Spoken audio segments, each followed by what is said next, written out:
जिजामाता तुमच्या चरणापुढे मान माझी सदैव झुकते, मान माझी सदैव झुकते, मान माझी सदैव झुकते.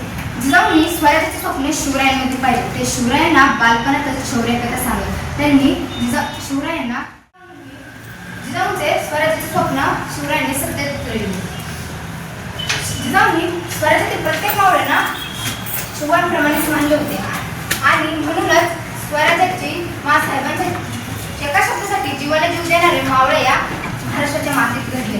परस्त्री ही आई समान असते आणि रेख ही आपल्या लेकरा समान असते. म्हणून नेहमी परस्त्रीचा नेहमी आदर करावा व प्रजेचा रेखेचा लेकराप्रमाणे सांभाळ करावा ही शिकवण हे संस्कार जिजाऊंनी शिवरायांना दिले. हिंदवी स्वराज्य निर्माण करण्यात जिजाऊंचे फार मोठे योगदान आहे. अभिमानाने आपण जे जिजाऊ असेही म्हणतो. छत्रपती शिवाजी महाराज आपल्याला लाभले ते केवळ जिजाऊंमुळेच. 17 जून 1674 मध्ये जिजाऊंनी अखेरचा श्वास घेतला.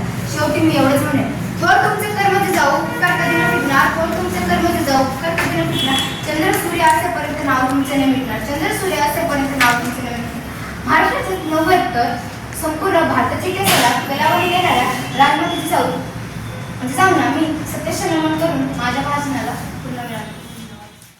माझे सर्व सन्माननीय शिक्षक आणि माझ्या प्रिय मित्रांनो, तुम्हा सर्वांना माझा सप्रेम नमस्कार. आज या व्यासपीठावर मला माझे विचार मांडण्याची संधी मिळाली, याबद्दल मी स्वतःला खूप भाग्यवान समजतो. आज मी माझे भविष्याचे स्वप्न या विषयावरती माझे मत मांडणार आहे. प्रत्येक विद्यार्थ्याच्या मनात एक स्वप्न असते, एक ध्येय असते. त्या ध्येयामागे एक विचार, एक मूल्य आणि एक जबाबदारी दडलेली असते.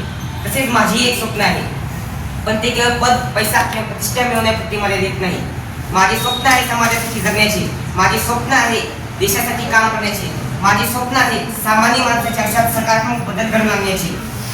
आज मी तुमच्या समोर जे माझे स्वप्न म्हणणार आहे ते फक्त मी काय होणार याचे नाही, तर मी कसा माणूस होणार याचे आहे. कारण मला असे होते की मनापेक्षा माणुसकी आणि अधिकारांपेक्षा कर्तव्य अधिक महत्त्वाचे असते. माझे भविष्याचे स्वप्न जिल्हाधिकारी होण्याचे आहे, पण हे स्वप्न मी पैसा कमवण्यासाठी किंवा मोठेपणा मिळवण्यासाठी पाहिलेले नाही. ते चालू आहे मध्येच कसं तुम्ही करता थांबा तुला. हे स्वप्न मी पैसा कमवण्यासाठी किंवा मोठेपणा प्राप्त करण्यासाठी पाहिलेले नाही.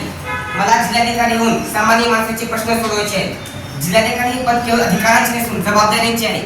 या पदाचा थेट परिणाम शेतकरी, कामगार, महिला, दुर्बल, गरीब सर्वांच्या जीवनावर होतो. यामुळे मला जिल्हाधिकारी व्हायचे आहे. जिल्हाधिकारी झाल्यावर समाजसेवा करते असे नाही.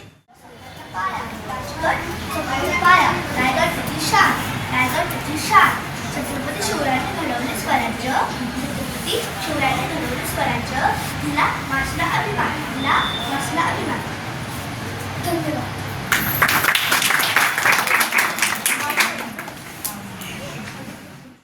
प्राथमिक विद्यालय धायरी पुणे. आज मी तुमच्यासमोर विषय मांडत आहे स्वामी विवेकानंद माझे आदर्श.